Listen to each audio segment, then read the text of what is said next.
بسم اللہ الرحمن الرحیم۔ قرآنی فیصلے ہماری بصیرت کے مطابق کتاب کا حصہ اول پیش کیا جا رہا ہے۔ انسانی ذات کیا ہے؟ کراچی سے ایک صاحب لکھتے ہیں، آپ جو قرآنی فکر پیش کرتے ہیں اس میں انسانی نفس یا انسانی ذات کو بڑی اہمیت دی جاتی ہے۔ نفس کے متعلق کچھ دھندلے سے تصورات تو ہمارے ذہن میں آ گئے ہیں، لیکن میں چاہتا ہوں کہ جس طرح آپ نے اپنی لغات میں قرآن مجید کے اور تصورات سے تفصیلی بحث کی، اسی طرح نفس کی بحث بھی سامنے آ جاتی۔ غالباً یہ بحث لغات کی چوتھی جلد میں آئے گی، لیکن اس میں شاید ابھی دیر لگ جائے، اور اس کے معلوم کرنے کے لیے میں بے قرار ہوں، اس لیے شکر گزار ہوں گا اگر آپ اس کے متعلق طلوع اسلام کے آئندہ اشاعت میں تفصیل سے لکھ دیں۔ جواب: نفس سے متعلق تفصیلی بحث لغات القرآن کی چوتھی اور آخری جلد میں آ گئی ہے۔ ذیل میں وہ عنوان درج کیا جاتا ہے، اس میں پہلے اس مادے کی لغوی بحث ہے اور آخر میں نفس انسانی کے متعلق تصریحات۔ واضح رہے کہ اخروی زندگی میں یقین قرآن کی روح سے اجزائے ایمان میں سے ہے، اور اس زندگی پر ایمان کی عمارت اس بنیاد پر استوار ہوتی ہے کہ انسان صرف اس کے طبعی جسم سے عبارت نہیں جس کا موت کے ساتھ خاتمہ ہو جاتا ہے، بلکہ اس میں جسم کے علاوہ کچھ اور بھی ہے جو اس کے جملہ اعمال کے ذمہ دار اور ان کے نتائج کے حامل ہے، جو طبعی موت سے فنا نہیں ہو جاتی۔ اسی کو انسانی ذات یا نفس کہتے ہیں۔ قرآن نے اس کے لیے ذات کا لفظ استعمال نہیں کیا، اسے نفس سے تعبیر کیا ہے۔ یہ لفظ قرآن میں اور بھی بہت سے معنی میں کے لیے استعمال ہوا ہے۔ متعلقہ عنوان حسب ذیل ہے: نون فے سین۔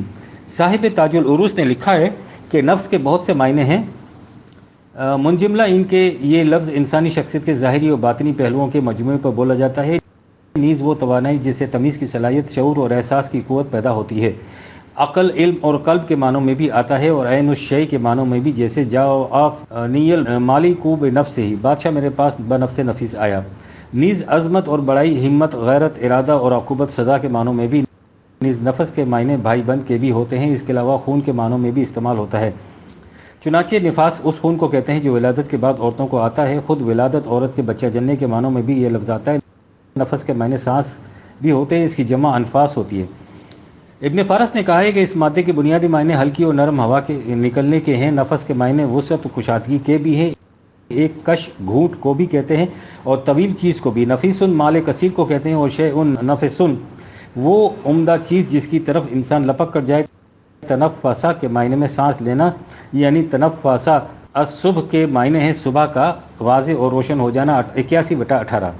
نافسہ اور تنافسہ کے معنی کسی اچھے کام میں ایک دوسرے سے بڑھ جانے کی کوشش کرنا ہے، 83/26۔ نیز اس کے معنی اندی میرے پاس بھی کے بھی ہوتے ہیں۔ تاج العروس نے اس کی مثال کے لیے سورہ مائدہ کی آیت تعلم ما في نفسي ولا أعلم ما في نفسك 5/116 لکھی۔ اس کا مطلب یہ ہے کہ میرے رب، جو کچھ میرے دل میں ہے تو اسے جانتا ہے، لیکن جو کچھ تیرے ہاں پاس ہے میں اسے نہیں جانتا۔ اس کے علاوہ اس کے معنی عقوبت یا سزائے اعمال کے بھی ہیں، مثلاً وَيُحَذِّرُكُمُ اللَّهُ نَفْسَهُ 3/28۔ اس کا مطلب یہ نہیں ہے کہ خدا تمہیں اپنے آپ سے یا اپنی ذات سے ڈراتا ہے، اس کا مطلب یہ ہے کہ اللہ تمہیں اپنے قانون مکافات کی روح سے مرتب ہونے والے تباہ کن نتائج سے محتاط رہنے کی تاکید کرتا ہے۔ انفاسن کے معنی بھائی بند کے بھی ہیں، 2/84، اور خود اپنا آپ بھی 2/44۔ اس قسم کے مقامات میں یہ ان معنی میں استعمال ہوتا ہے جن معنی میں انگریزی زبان میں مثلا مائی سیلف یا یور سیلف یا ہم سیلف وغیرہ استعمال ہوتے ہیں۔ علاوہ ازیں اس لفظ نفسن کو قرآن کریم نے اس شے کے لیے بھی استعمال کیا ہے جسے ہم انسانی ذات، ہیومن پرسنالٹی یا اقبال کی اصطلاح میں خودی، سیلف یا انا، آئی ایم نیس کہتے ہیں۔ یہ مفہوم وضاحت طلب ہے۔ اگر یہ کہا جائے کہ دین کی اصل و بنیاد انسانی ذات کے اقرار پر استوار ہو تو اس میں قطعاً مبالغہ نہیں ہوگا۔ دنیا میں اصولی طور پر دو قسم کے تصورات حیات پائے جاتے ہیں۔ ایک تصور حیات یہ ہے کہ انسانی زندگی محض طبعی زندگی، فزیکل لائف ہے، انسانی طبعی قوانین کے مطابق زندہ رہتا ہے، اور انہی قوانین کے ماتحت اس کے جسم کی پرورش ہوتی ہے، اور انہی قوانین کی روح سے یہ آخر الامر مر جاتا ہے، اور جب اس کے تنفس، سانس کے آمد و رفت کا سلسلہ ختم ہو جاتا ہے تو اس کے ساتھ ہی اس فرد کا خود بھی خاتمہ ہو جاتا ہے۔ عصر حاضر کی زبان میں اس سے مادی نظر حیات، میکانسٹک کانسیپٹ آف لائف کہتے ہیں، جسے عام طور پر مغربی تہذیب کہا جاتا ہے۔ وہ اسی نظریے کی مظہر ہے۔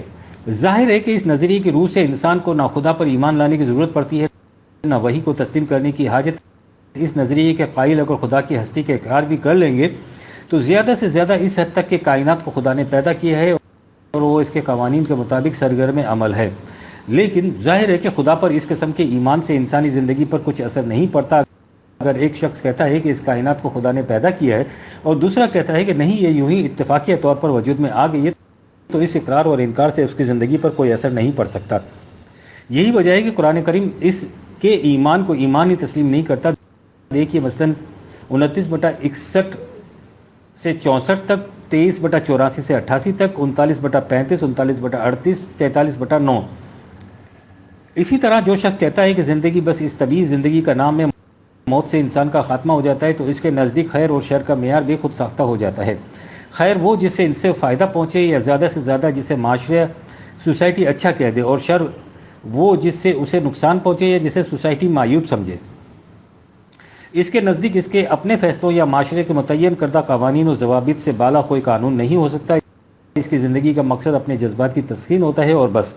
قرآن کریم اسے کفر کی زندگی قرار دیتا ہے۔ سورہ جاسیہ میں ہے افرأیت من اتخذ الہہ ہوا، کیا تم نے اس شخص کی حالت پر بھی غور کیا ہے جو اپنے ہی جذبات کو الہ بنا لیتا ہے؟ اس کا نتیجہ یہ ہوتا ہے کہ وَعَدَلَّهُ اللَّهُ عَلَى علم، وہ قانون خداوندی کے مطابق اپنے علم کے باوجود غلط روش زندگی پر چلتا ہے۔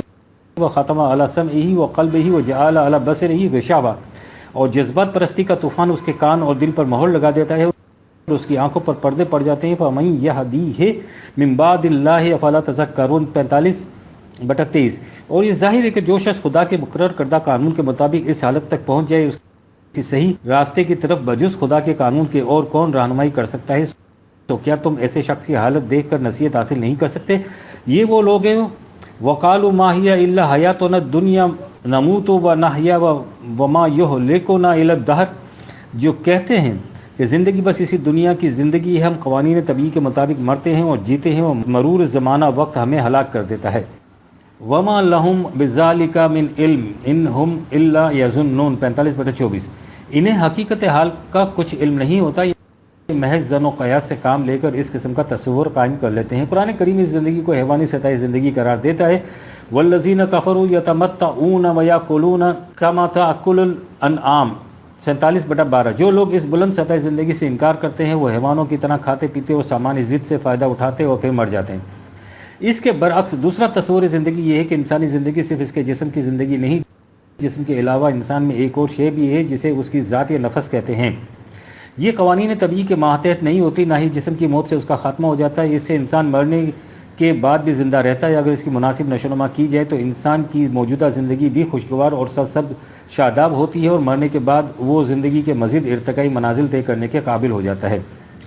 انسانی ذات کی نشو و نما ان قوانین کی روح سے ہوتی ہے جو خدا کی طرف سے حضرات انبیاء کرام کی وساطت سے بذریعہ وحی ملتی ہیں، جو قرآن کریم کے اندر محفوظ ہیں۔ اس سے آپ نے دیکھ لیا کہ انسانی ذات پر ایمان اور خدا، وحی، نبوت اور آخرت پر ایمان کس طرح لازم و ملزم ہیں۔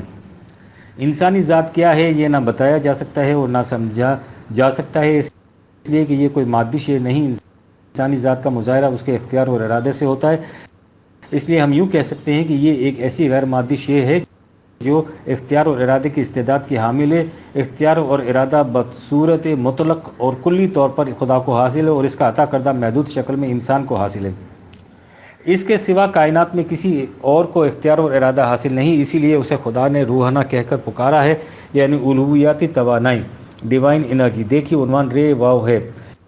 اگر انسان قوانین خداوندی کا اتباع کرے تو اس کی ذات میں حد بشریت کے اندر صفات خداوندی منعکس ہوتی جاتی ہے، اسی کو اس کی ذات کی نشو و نما کہتے ہیں۔ واضح رہے کہ انسانی ذات ذات خداوندی کا جزء نہیں، ذات وہ خدا کی ہو یا انسان کی ایک غیر منقسم وحدت انڈیویزیبل ہول ہوتی ہے جس کے حصے بخیر نہیں ہو سکتے۔ چونکہ انسان کے ہر عمل کی بنیاد اس کے ارادے پر ہوتی ہے، اس لیے اس کے ہر عمل کا اثر اس کی ذات پر مرتب ہوتا ہے، حتیٰ کہ اس کے دل میں گزرنے والے خیالات اور نگاہ کی خیانت تک کا بھی۔ 40/19۔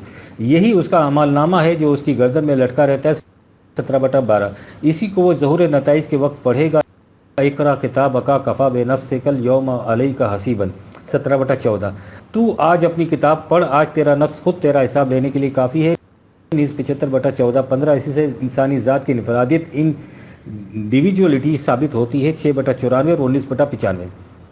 یعنی ہر انسانی ذات منفرد یونیک ہوتی ہے اور اس کے ہر عمل کا اثر اس کے اپنے اوپر ہوتا ہے، کوئی دوسرا اس میں شریک نہیں ہو سکتا۔ وَلَا تَكْسِبُ كُلُّ نَفْسٍ إِلَّا عَلَيْهَا وَلَا تَزِرُ وَازِرَةٌ وِزْرَ أُخْرَىٰ 6/164۔ ہر نفس کو اپنے اعمال کا خمیازہ بھگتنا پڑتا ہے۔ کوئی بوجھ اٹھانے والا کسی دوسرے کا بوجھ نہیں اٹھا سکتا۔ اس ضمن میں حسب ذیل آیت بھی دیکھی 6/104، 10/108، 17/7، 17/15، 27/92، 29/6، 30/44، 21/12، 35/18، 39/41، 41/42، 45/15، نیز 39/7، 53/38۔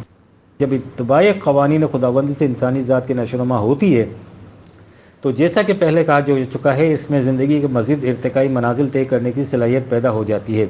اسے مرنے کے بعد جنت کی زندگی کہتے ہیں، لیکن جس ذات کی نشوونما نہیں ہوتی وہ آگے بڑھنے سے رک جاتی ہے۔ یہ جہنم یا جہیم کی زندگی ہے۔ دیکھیے عنوانات، جے حمزہ نون نون، جیم ہے میم، جہنم۔ یوں تو انسانی ذات کی نشوونما کے لیے پورے کے پورے ضابطۂ قرآنی کا اتباع ضروری ہے، اور یہ اتباع قرآنی معاشرے کا جزو بن کر ہی کیا جا سکتا ہے۔ لیکن قرآن کریم نے اس باب میں ایک بنیادی نقطہ بیان کیا جو بڑا اہم ہے۔ انسانی جسم کی پرورش ہر اس شے سے ہوتی ہے جسے وہ فرد خود کھا لیتا ہے یا پی لیتا ہے۔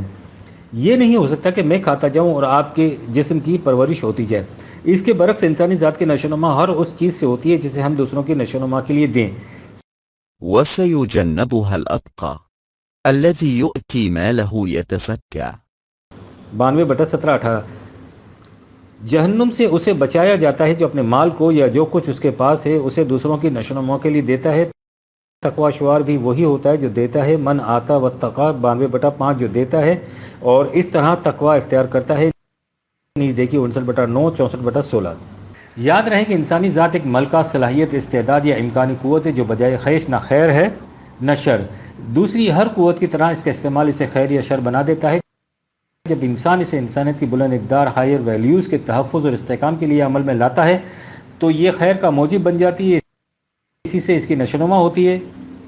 اور جب انسان اپنے اختیار اور ارادے کو پست مفاد خواہش کی خاطر استعمال کرتا ہے جس میں بلند اقدار کو پس پشت ڈال دیا جاتا ہے تو یہ شر کا مظہر بن جاتی ہے۔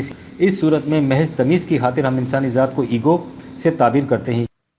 ایگو حیوانی سطح زندگی پر ہوتا ہے اور ذات انسانی سطح زندگی پر۔ جب انسانی جذبات ایموشن ایگو کے تابع چلتے ہیں تو قرآن کریم انہیں ہوا کی اصطلاح سے تعبیر کرتا ہے۔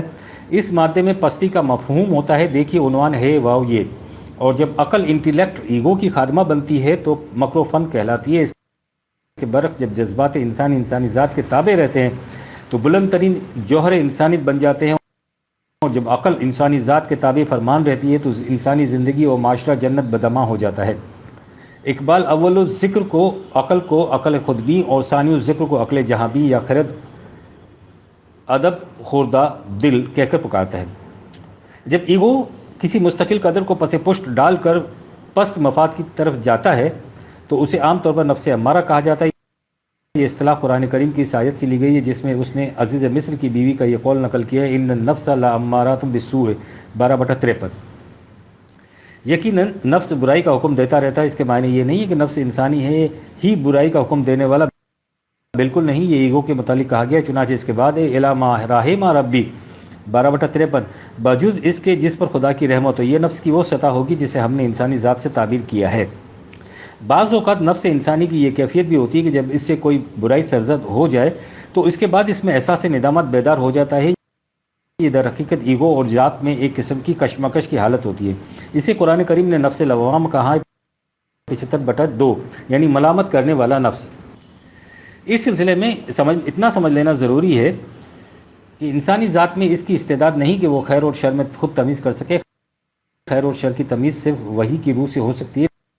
نفس لوام میں اسی بات پر ملامت کرے گا جسے وہ معیوب سمجھتا ہے، لیکن یہ ضروری نہیں کہ جس بات کو وہ معیوب سمجھتا ہے وہ در حقیقت معیوب ہو، اور جسے وہ محمود قرار دیتا ہے وہ در حقیقت ممدوح ہو۔ تفصیل اس اجمال کی لام ہے میم اور فے تے رے کے عنوانات میں ملے گی۔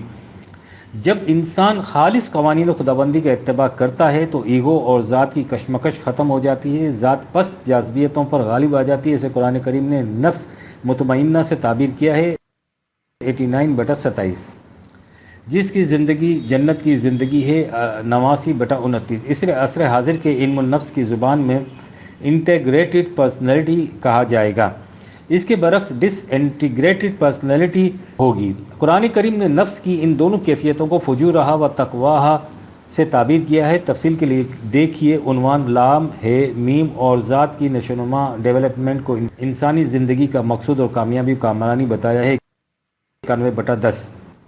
چونکہ انسانی ذات امکانی شکل ریئلائزیبل فارم میں ہر انسانی بچے کو پیدائش کے ساتھ یکساں طور پر ملتی ہے، اس لیے اس کی بنا پر ہر فرزند آدم محض آدمی ہونے کی جہت سے واجب التکریم ہے۔ وَلَقَدْ کَرَّمْنَا بنی آدم 17/70۔ ہم نے تمام فرزندان آدم کو واجب التکریم بنایا ہے۔ ذات کی تکریم کے معنی یہ ہیں کہ کسی شخص کو حق حاصل نہیں کہ وہ دوسرے شخص کو اپنا محکوم بنائے۔ انسانی اختیار و ارادہ انسانی ذات کی بنیادی خصوصیت ہے، اس لیے کسی کے اختیار اور ارادے کو سلب کر لینا، اس سے اپنے فیصلے منوانا، اسی کو محکومی کہتے ہیں۔ اسے شرف انسانیت سے محروم کر دینا ہے۔ قرآن کریم کی روح سے اطاعت یا محکومی صرف قوانین خداوندی کی ہو سکتی ہے، اسی کو عبادت کہتے ہیں۔ دیکھیے عنوان عین بے دال۔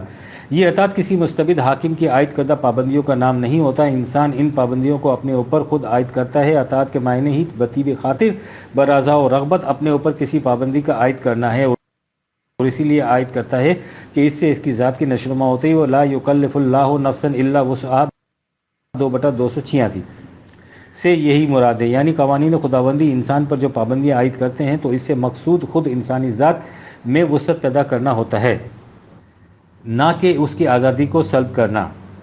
دیکھیے عنوان کاف لام فے۔ قرآنی معاشرہ اس قسم کی فضا پیدا کرتا ہے جس میں کوئی کسی کا محکوم نہیں ہوتا، اور اسی طرح انسانی ذات کی وسعتیں حدود فراموش ہوتی چلی جاتی ہیں۔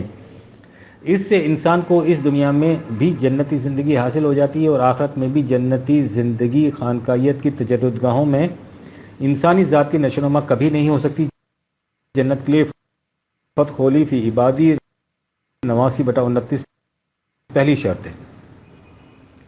سورہ زمر میں ایک آیت ہے، الله يتوفى الأنفس حين موتها والتي لم تمت في منامها فيمسك التي قضى عليها الموت ويرسل الأخرى إلى أجل مسمى 39/42۔ اللہ موت کے وقت نفوس کو موقوف کر دیتا ہے اور جو مرتے نہیں ان کی نیند کی حالت میں ایسا کر دیتا ہے، پھر جن پر موت کا حکم ہو جاتا ہے تو انہیں روک لیتا ہے اور دوسروں کو ایک وقت مقرر تک واپس بھیج دیتا ہے۔ سوال یہ ہے کہ اس آیت میں نفس سے مطلب کیا ہے، جسے موت اور نیند دونوں حالتوں میں موقوف کر دیا جاتا ہے، اور جب انسان جاگ اٹھتا ہے تو اسے واپس کر دیا جاتا ہے، لیکن بصورت موت اسے واپس نہیں کیا جاتا۔ جہاں تک نیند کا تعلق ہے، ہم جانتے ہیں کہ اس میں انسان کا سب کچھ موجود ہوتا ہے بجز شعور کانشسنس کے، حتیٰ کہ اس میں تحت شعور بھی ہوتا ہے۔ اس لیے ظاہر ہے کہ اس آیت میں نفس سے مراد اس کی شعوری حالتیں، یعنی نیند اور موت دونوں حالتوں میں اس کا شعور باقی نہیں رہتا۔ سونے والا جب جاگ اٹھتا ہے تو اس کا شعور پھر روبہ عمل ہو جاتا ہے، لیکن موت کی صورت میں شعور کا تعلق اس جسم کے ساتھ ختم ہو جاتا ہے۔ موت کے بعد شعور کیسے روبہ عمل ہوتا ہے، ہم اپنے شعور کی موجودہ سطح پر اسے نہیں سمجھ سکتے، اس لیے کہ اس وقت ہمارے شعور کی روبہ عمل ہونے کا ایک ہی ذریعہ ہے اور وہ ہے ہمارا مادی جسم۔ ہم اس وقت جسم کے توسط کے بغیر شعور کی کارفرمائی کا تصور ہی نہیں کر سکتے۔ قرآن کریم نے یہ نہیں بتایا کہ حیات بعد الممات میں شعور کی کارفرمائی کا ذریعہ کیا ہوگا، نہ ہی اس کے بتانے سے کوئی فائدہ تھا، اس لیے کہ جس بات کو ہم اپنے شعور کی موجودہ سطح پر سمجھ ہی نہیں سکتے اس کے بتانے سے کیا حاصل ہو سکتا ہے۔ لیکن مرنے کے بعد نفس کی کارفرمائی کو قرآن کریم ایک حقیقت ثابتہ کے طور پر بیان کرتا ہے، اس پر ہمارا ایمان ہے اور یہی دین کی اصل اور بنیاد 1961 الوہیتی توانائی۔ ایک صاحب دریافت فرماتے ہیں کہ آپ انسانی ذات کے لیے الوہیتی توانائی کی اصطلاح استعمال کرتے ہیں، اس کا صحیح مفہوم کیا ہے کہ یہ توانائی ذات خداوندی کا جز ہے۔ کائنات میں ہر جگہ توانائی پائی جاتی ہے، جانداروں میں اس کا اظہار زیادہ نمایاں اور محسوس طریق پر ہوتا ہے۔